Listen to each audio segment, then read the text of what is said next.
ఉండడంతో ఇక్కడ తాళాలు వేసినట్టుగా మనకు కనపడుతుంది. మనం చూడొచ్చు చాలా మంది. ఎప్పుడు వచ్చారు బాబు మీరు? అసలు ఎందుకు ఇక్కడ అబ్జెక్షన్ ఏంటి సార్?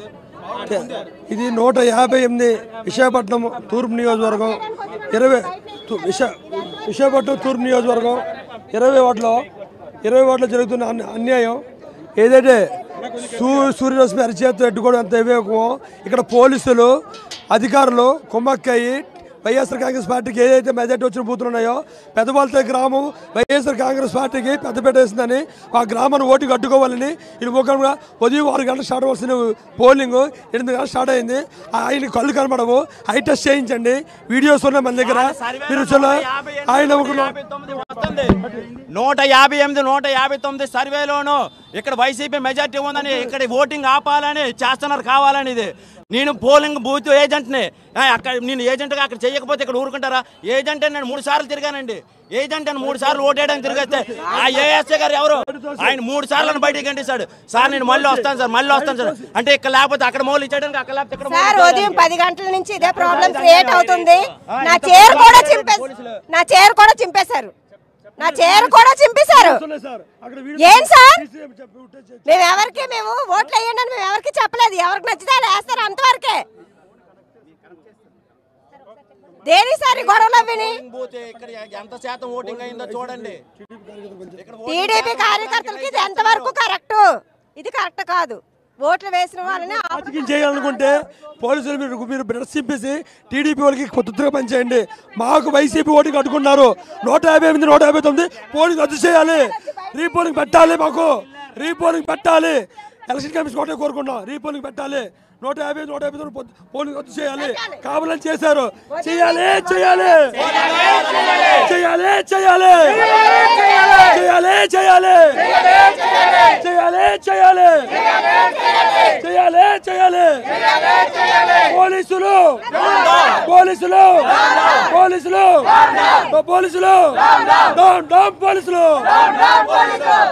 పోలీసులు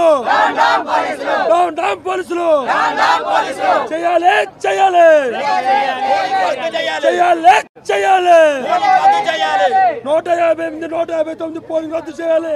మళ్ళీ రీపోలింగ్ పెట్టాలి.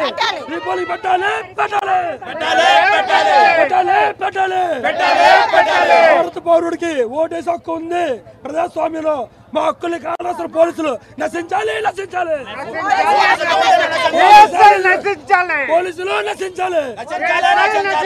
మాకు బూత్ ఏజెంట్ గా పంపించిన యువకుల్ని 4 సార్లు నడపెట్టి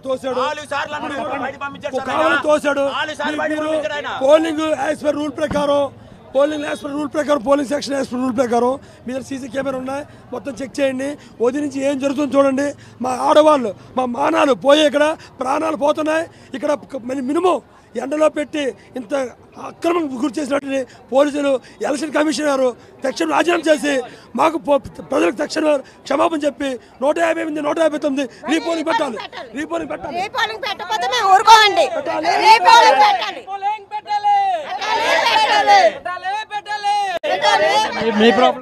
ఈ రోజు ఇక్కడ జరిగిన అన్యాయానికి ఇక్కడ ఈఎంఏ బాక్సులు కూడా బయటికి వెళ్ళవు. మాకు రీపోలింగ్ పెట్టాలి, లేదా గేట్లు ఓపెన్ చేయాలి, ఓటింగ్ ఇవ్వాలి. 6 గంటల లోపే కదా రమ్మంట. 6 గంటల లోపే వస్తే అనుమతించమని చెప్పింది కదా. ఉదయం నుండి చాలా ఎండలు ముఖం తిరిగి పడిపోయారు. లేటుగా వచ్చారు. ముసలోళ్ళు ఉన్నారు. వాళ్ళకి అవకాశం ఇవ్వండి, లేదా ఈ గేట్లు ఇలాగే ఉంటాయి, మీరు లోపటే ఉంటారు. 60 సంవత్సరాల ముసలి వాళ్ళు మీరు సీసీ కెమెరా చుట్టూ దయచేసి ఎలక్షన్ కమిషనర్కి మీకు కాల్ పడుకుని చెప్తున్నాము. మీది 158 కేడీపీ హై స్కూల్లో సీసీ కెమెరా చెక్ చేయండి. ముసలి వాళ్ళు ఎంత ఇబ్బంది పడ్డారో, మహిళలు ఎంత ఇబ్బంది పడ్డారో చెక్ చేసి మా తప్పు ఉంటే మీకు క్షమాపణ చెప్తాం.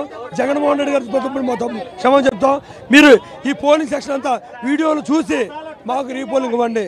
మాకు ఓటింగ్ శాతం ఆపేశారు. తెల్లవారి నుంచి మహిళలు ఇబ్బంది పడ్డారు, ముసలి ఇబ్బంది పడ్డారు, పేషెంట్లు ఇబ్బంది పడ్డారు. కానీ సీనియర్ సిటిజన్స్కి వాల్యూ లేదు, సపరేట్ మార్గం లేదు. ఎలక్షన్ కమిషన్ రూల్ ప్రకారం సీనియర్ సిటిజన్స్కి, మహిళల్ని, గర్భిణీ స్త్రీలు, బాలింతరాలకి రూమ్ అరేంజ్ చేయాలా. పాలు ఇవ్వడానికి ఫీడింగ్ రూమ్ ఏర్పాటు చేయాలా. ఫీడింగ్ రూమ్ లేదు. తర్వాత గర్భిణీ స్త్రీలు డైరెక్ట్గా ఇవ్వాలి, ఆయిల్కి ఇవ్వలేదు. దయచేసి మీ ఆరోపణలు వద్దు. ఎవరైనా ఓటు అనేది ప్రజాస్వామ్యంలో ఓటు అనేది రాజ్యాంగం ఇచ్చిన హక్కు. మీరు దయచేసి తక్షణం చూసి న్యాయ నిర్ణయం చేసి మాకు 158, 159 పోలింగ్ రద్దు చేసి రీపోలింగ్ పెట్టండి. లేదంటే మేము దేనికైనా తెగించి ఆత్మాహుతికి దాడి చేస్తాం. మా జగన్మోహన్ రెడ్డి గారు చెప్పిన మాట ప్రకారం. ఏమా నువ్వు ఎప్పుడు ఎంతసేపటి నుంచి ఇక్కడ ఉన్నావు? మేము ఉదయం నుండి ఉన్నామండి. మా కార్పొరేటర్ గారు ఉండమన్నారు, మేము ఇక్కడే ఉన్నామండి ఉదయం నుండి. రీపోలింగ్ మాత్రం చెయ్యాలండి. ఎందుకంటే పావు గంటకి ఒక ఓట్ బ్యాంక్ అవుతుందండి. లేడీస్ అందరూ ఎండల్లో ఇదైపోయి ఉన్నారు. ఇప్పుడు కూడా బయట గేటు పెట్టేసరి మా వాళ్ళకి పంపించట్లేదండి. ఎవరిని కాదు, వర్కర్స్ అండి.